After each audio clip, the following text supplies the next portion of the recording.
Totoo ba tong nakikita ko? O hindi pagod lang siguro to?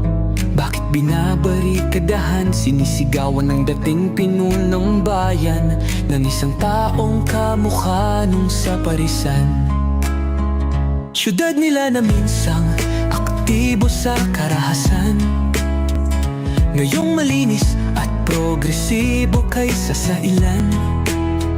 Sigaw nila siya na ang mamuno para mga durugista ay tumino.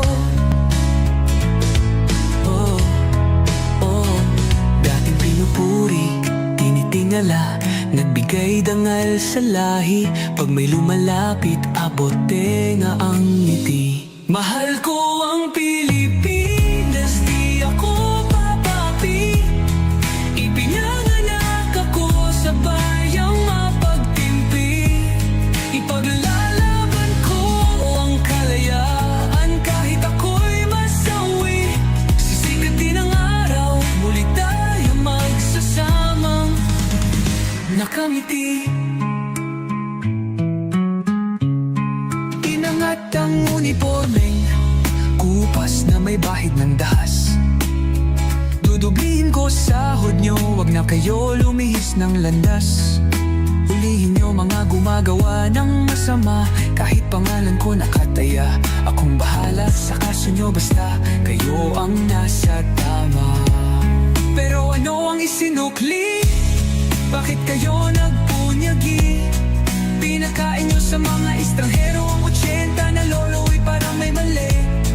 Pagkatapos ay angat ang inyong moral na dating mabababa. Grabe ang isinukli, parang dumukot ng tae. Tapos nilagay sa kamay, sabay sampal sa kanyang mukha.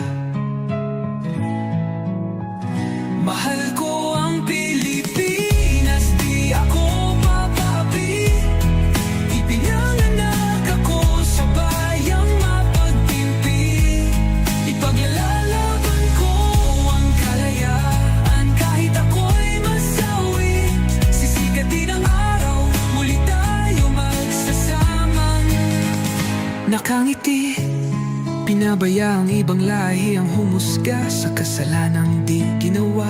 Akala ko ba sa may kilay ang saludo, ba't tinaktakpan buong mukha? Matapos kayong maglamano ng harapan, pagkatalikod sabay hampas, martilyo sa bumbunan. Bayan ng mata